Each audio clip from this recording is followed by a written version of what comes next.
என்னை பாடச் சொன்ன என்ன பாடத்தோன்றும்.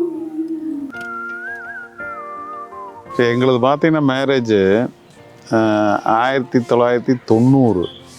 அப்போ ஒரு நாள் என்ன பண்ணிடுறாரு, தாத்தா நான் ஒரு பொண்ணு பார்த்துருக்கேன் கட்டிக்குவியா அப்படின்னாரு. சரிங்க, எனக்கு தெரியாது, எங்கே இருக்காங்கன்னு தெரியாதுன்னு, நான் பார்த்துருக்கேன், அதெல்லாம் நல்லா இருக்குது, நீ கட்டிக்கிறியா என்ன அப்படின்னாரு. கட்டிக்கிறனுங்க ஒன்றும் பிரச்சனை இல்லைங்க அப்படின்னாரு. இப்படி தான் எங்கள் அறிமுகம் முதல்ல ஸ்டார்ட் ஆச்சு. ஒரு துளி அன்பில் கடலாகும் வாழ்வு, சிறு துளிர் சிரிப்பில் உனதாகும் உறவு. உஷா ஃபோட்டோ முதல் ஒரு ஃபோட்டோ அனுப்பிச்சாங்க. அந்த ஃபோட்டோ எங்களுக்கெல்லாம் இப்போ இந்த காலம் மாற ஃபோட்டோ வசதியெல்லாம் இல்லை. ஃபோட்டோ வேணுங்காட்டிக்கு அவங்க ஃபர்ஸ்ட் லெட்டரில் வச்சு அனுப்பிச்சாங்க, இன்லேண்ட் லெட்டரில். அதுதான் அந்த ஃபோட்டோ. அலை தொடும் கரையின் மேல் நிழல் தரும் துணையிலே அழகாகும் உன்னுலகு. முதல்ல அவர் பார்த்தது பொண்ணு பார்க்க வந்தப்போ தான் பார்த்தேன். எனக்கு அவர் ரொம்ப பிடிச்சிருந்தது. சரி, இவர் தான் நம்மளோட வாழ்க்கையில் நம்ம லைஃப் பார்ட்னராக வரப்போகிறாருன்னு அப்போவே முடிவு பண்ணிட்டேன்.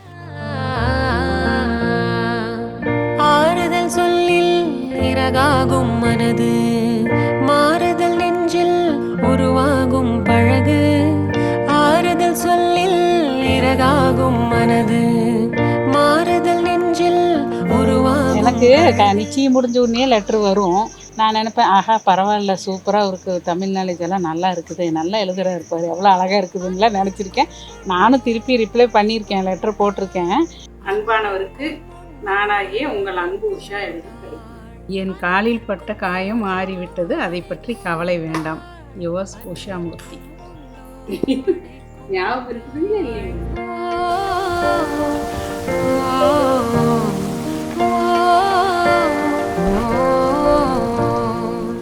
எப்படிங்க நீங்கள் லெட்ரு மட்டும் அவ்வளோ அழகாக எழுதுனீங்க எப்படின்னா, நான் எங்கே எழுதுனேன், என் ஃப்ரெண்ட் ராமூர்த்தி தான் எழுதுனேன்னு சொல்கிறாரு. அதுக்கப்புறம் ஃப்ரெண்டு லவ் லெட்ரு எழுதுறதுக்கு ஒரு ஃப்ரெண்டு வச்சவர் இவராக தான் இருக்கும்.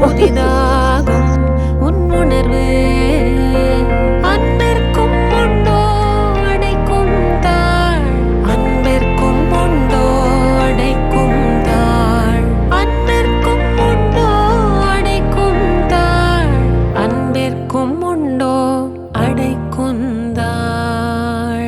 மேரேஜ் முடிஞ்சு இன்னைக்கு 35 வருஷம் ஆச்சு. 35 வருஷமாக எந்த குறையும் இல்லாமே என்னை நல்லா வச்சுருக்கிறாரு. ரொம்ப சந்தோஷமாக இருக்கிறேன் இப்போ நான்.